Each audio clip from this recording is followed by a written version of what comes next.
This channel does not promote any violent, harmful, or illegal activities. All content provided by this channel is meant for an educational purpose only. Top quality और consistent performance के लिए सिर्फ silver pump नाम याद रखना।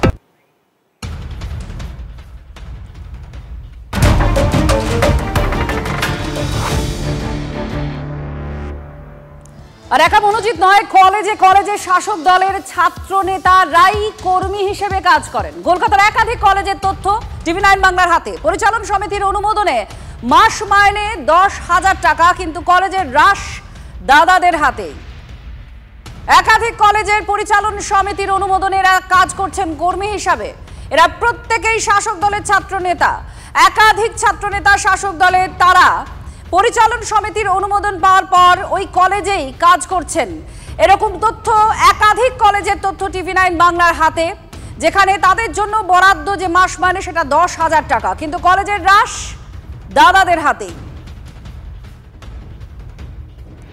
Affiliated কলেজগুলো এইগুলো করছে তো, কারণ একটাই কারণ, প্রত্যেকটার মাথায় এই ধরনের লোক বসানো রয়েছে, অশোক দেব নামক ব্যক্তির মতো লোক বসানো রয়েছে।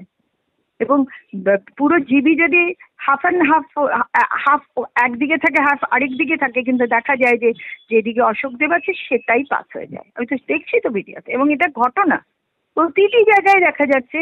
রাজনৈতিক বিরাট বড় বড় নেতৃত্ব বসিয়ে রেখে দিয়েছে। বিভিন্ন কলেজের প্রিন্সিপালের তরফ থেকে কি বলা হচ্ছে, এই যে সমস্ত শাসক দলের ছাত্র নেতারা পরিচালন সমিতির অনুমোদন পেয়ে ওই কলেজেই কাজ করছেন কর্মী হিসেবে, প্রিন্সিপালরা কি বলছেন, কি পরিস্থিতি তৈরি হয়, তারা কি নিতে বাধ্য হন, তাদের আপত্তি যদি থাকে সেটা কি শোনা হয়, কি বলছেন শুনুন।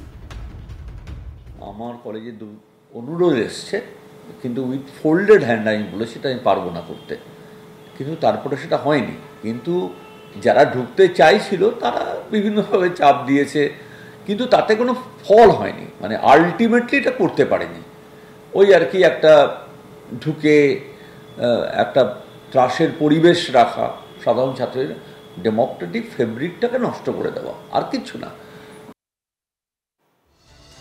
এবার আপনাদের শোনাবো, এই যে নিয়োগ করা হচ্ছে শাসক দলের ছাত্র নেতাদের পরিচালন সমিতির অনুমোদনে তারা কলেজের কর্মী হিসেবে কাজ করছেন, তাতে কি বক্তব্য রয়েছে শাসক দলের, এবং একই সঙ্গে বিরোধী দলের তরফ থেকে বা কি বলা হচ্ছে শুনুন। পড়াশুনো শেষ হয়ে গেছে 10 বছর আগে, কিন্তু এখনও জিএস সেজে বসে আছে কলেজের ভেতর, কারণ ছাত্র সংসদ নির্বাচন হয়নি।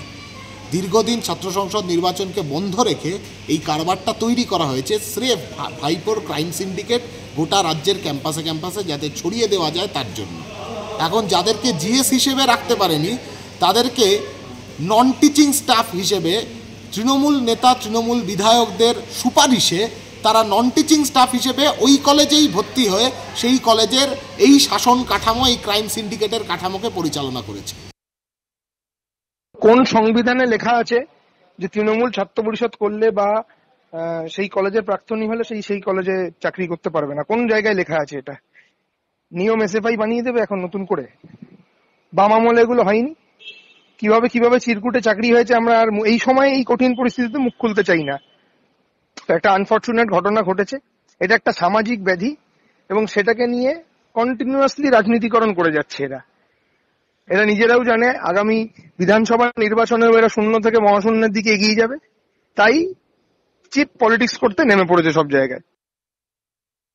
ঘটনাটা তো নিন্দনীয়, নোংরা, খারাপ ঘটনা, কিন্তু যে কথা বলছেন এই প্রথা তো যুগে যুগে চলে এসছে। আপনি ধরুন এই বাম আমলে আপনারা চলে যাওয়ার পরেও আপনারা যাকে এই নেত্রী, নতুন প্রজন্মের নেত্রী বলে প্রজেক্ট করছেন, সেই কোট আনকোট আগুন পাখি যিনি কদিন আগে অস্ত্রাব্য কিস্তি দিয়ে ভাইরাল হয়েছেন, সেই মীনাক্ষী দেবী, উনি নিজে, আমি যতটুকু জানি, উনি নিজে আর্টস নিয়ে পড়াশুনো করেছেন। আর্টস নিয়ে পড়াশুনো করে কি করে কেমিস্ট্রির ল্যাব টেকনিশিয়ান অ্যাসিস্ট্যান্ট হতে পারেন? কোন আমলে ওনার নিয়োগ হয়েছিল?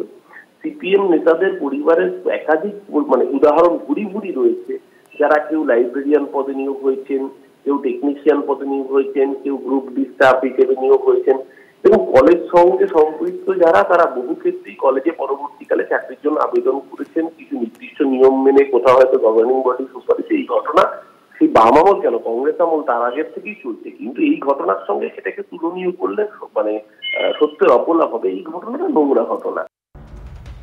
শিক্ষকদের কোন্দল আর সেটা মেটাতে ময়দানে নামতে হলো মহকুমা শাসককে। 150 বছরের পুরনো জলপাইগুড়ি জেলা স্কুলে শিক্ষকদের কোন্দল যা থামাতে হাজির হতে হয় মহকুমা শাসক তমজিৎ চক্রবর্তীকে। প্রধান শিক্ষকের পাশাপাশি সহ শিক্ষকদের সঙ্গে আলাদাভাবে বৈঠক করেন। যদিও এই ব্যাপারে ক্যামেরার সামনে প্রধান শিক্ষক বা এসডিও কেউই মুখ খুলতে চাননি। স্কুল পরিচালন কমিটির শিক্ষক প্রতিনিধি নির্বাচনের মনোনয়ন ঘিরে বৈঠক চলছিল গত 23শে জুন। বৈঠক চলাকালীন শিক্ষকদের মধ্যে প্রায় হাতাহাতি বেঁধে যাওয়ার মতো অবস্থা হয়। ঝামেলা থামাতে গিয়ে এক শিক্ষিকা আহতও হন। আর এই ঘটনায় জেলা প্রশাসন আর শিক্ষা দফতরে অভিযোগ জমা পড়ে। তারপরেই মহকুমা শাসক স্কুলে যান, শিক্ষকদের সঙ্গে বৈঠক করেন বলে স্কুল সূত্রের খবর। না না আমি কিছু বলবো না। এসডিও সাহেবের 4 ঘন্টা মিটিং এ কি সমস্যা কাটলো স্কুলে এতটুকু বলতে পারবো না। সবকিছু আমরা বললে তো সমস্যা।